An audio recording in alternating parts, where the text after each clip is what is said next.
नमस्कार साथियों, स्वागत है आप सभी का एक और नए वीडियो में। आज के इस वीडियो में देखेंगे मध्यकालीन इतिहास भाग 2। जिन लोगों ने पहला भाग नहीं देखा है वो जाके एक बार अवश्य देख लें। तो चलिए शुरू करते हैं गुलाम वंश से। सल्तनत काल में गुलाम वंश पे आ जाते हैं।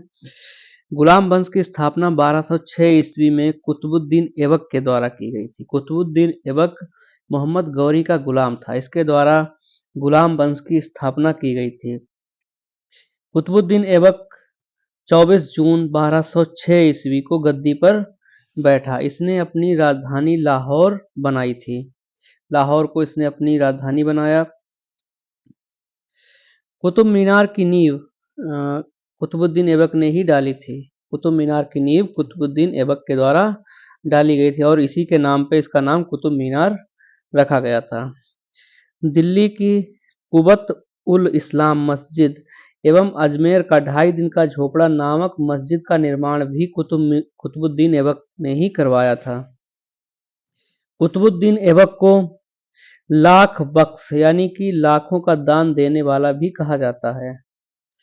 लाखों का दान देने वाला या फिर लाख बख्श किसे कहा जाता है? कुतुबुद्दीन ऐबक को। आगे देखते हैं।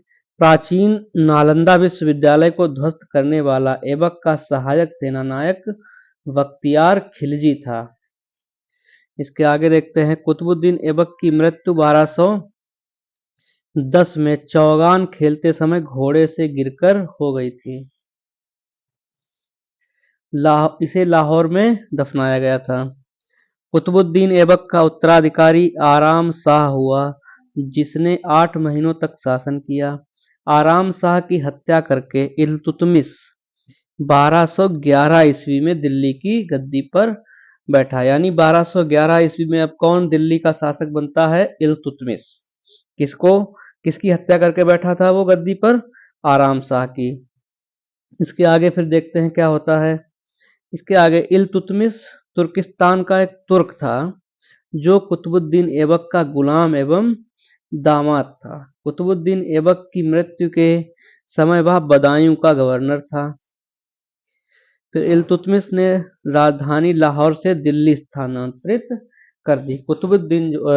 इल्तुतमिश था वो राजधानी को कहाँ ले आया? दिल्ली।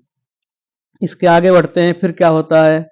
इल्तुतमिश पहला शासक था जिसने 1229 में बगदाद के खलीफा से सुल्तान की वैधानिक स्वीकृति प्रदान की। यानी खलीफा से सुल्तान की वैधानिक स्वीकृति किसने प्राप्त की थी? इल्तुतमिश ने।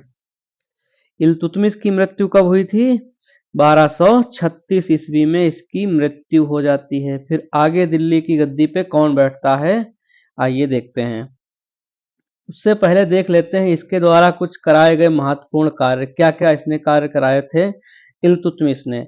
1236 में अपनी मृत्यु से पहले इसने क्या क्या कराया? कुतुब मीनार का निर्माण जो था वो पूरा कराया इसने। इसके बाद में सबसे पहले शुद्ध अरबी सिक्के इसने जारी किए। इक्ता प्रणाली चलाई। 40 गुलामों के सरदारों का संगठन बनाया जिसे तुर्कान ए चहलगानी कहा जाता है। तुर्कान ए चहलगानी, इसको याद रखेंगे क्या है? 40 गुलाम सरदारों का एक संगठन था। यानी जो पहले गुलाम होते थे उन्हीं का एक संगठन इसने बनाया था। और सर्वप्रथम दिल्ली के अमीरों का दमन किया। किसने किया था? इल्तुतमिश ने ही किया था। इल्तुतमिश के बारे में और आगे देखते हैं क्या था। फिर हुआ आगे ये। इल्तुतमिश के बाद उसका पुत्र रुकनुद्दीन फिरोज गद्दी पर बैठा। इसकी जब मृत्यु हो गई 1236 ईस्वी में, तो इसके बाद गद्दी पे कौन बैठा दिल्ली की? इसका पुत्र, जो कि एक अयोग्य शासक था। तुर्कान के अवांछित प्रभाव से परेशान होकर तुर्की के अमीरों ने रुकनुद्दीन को हटाकर रजिया सुल्तान को सिंहासन पर बिठा दिया। किसको बिठाया गया? अब इसको हटा के जो अमीर थे दिल्ली के, तुर्की के अमीरों ने इसको रजिया सुल्तान को सिंहासन पर बैठा दिया। इस प्रकार रजिया बेगम प्रथम मुस्लिम महिला थी जिसने शासन की बागडोर संभाली। यानी पहली महिला सुल्तान कौन बनी इतिहास में? वह थी रजिया बेगम या फिर रजिया सुल्तान। ठीक है, आगे चलते हैं। अब क्या होता है। रजिया ने मलिक जलालुद्दीन याकूत, मलिक जलालुद्दीन याकूत को अमीर ए आखूर यानी कि घोड़ों के सरदार, घोड़ों का सरदार किसे नियुक्त किया? जलालुद्दीन याकूत को।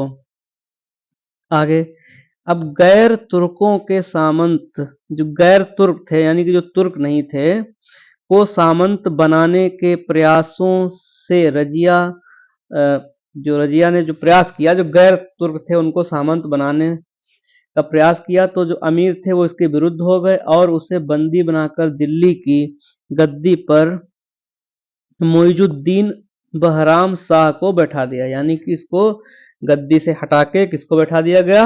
मुइजुद्दीन बहराम शाह को, और इसको बंदी बना लिया गया। इसके बाद रजिया ने क्या किया? रजिया की शादी अल्तुनिया के साथ हुई। इससे शादी करने के बाद रजिया ने पुनः गद्दी पर प्राप्त करने का प्रयास किया, लेकिन वह सफल न हो सकी। अब रजिया की हत्या 1240 ईस्वी में हो गई। 1240 ईस्वी में इसकी हत्या कैसल के पास कर दी गई। और इसके आगे क्या हुआ? बहराम शाह जो कि शासन कर रहा था को बंदी बनाकर उसकी हत्या 1242 में कर दी गई, यानी अब इसकी भी हत्या हो गई। उसके बाद दिल्ली का सुल्तान अब कौन बना?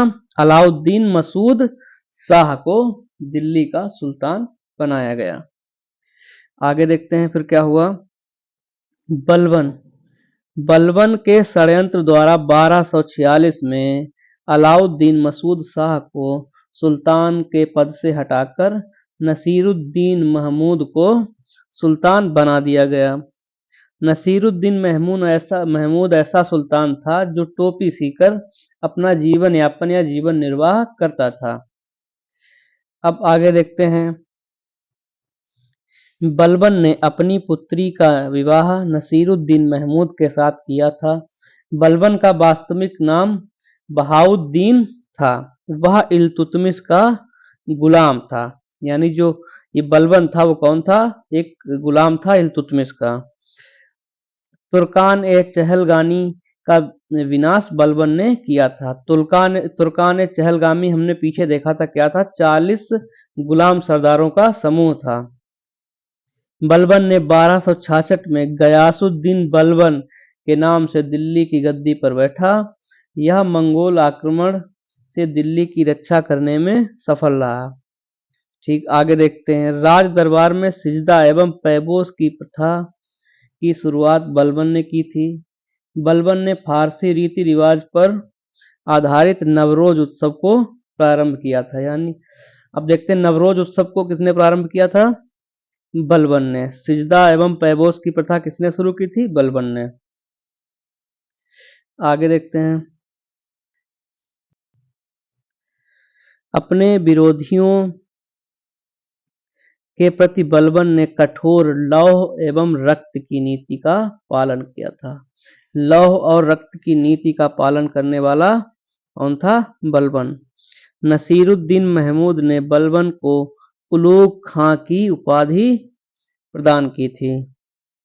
इसके आगे बलबन के दरबार में फारसी प्रसिद्ध कवि अमीर खुसरो और अमीर हसन रहते थे। गुलाम वंश का अंतिम शासक जो था वो शमसुद्दीन कैमूर्स था। अब यहीं पे गुलाम वंश का अंत हो जाता है और इसके बाद में आता है खिलजी वंश। अगले भाग में हम लोग देखेंगे खिलजी वंश को, पढ़ेंगे, उसके बारे में जानकारी प्राप्त करेंगे। तो चलिए मिलते हैं अगले वीडियो में, तब तक के लिए नमस्कार।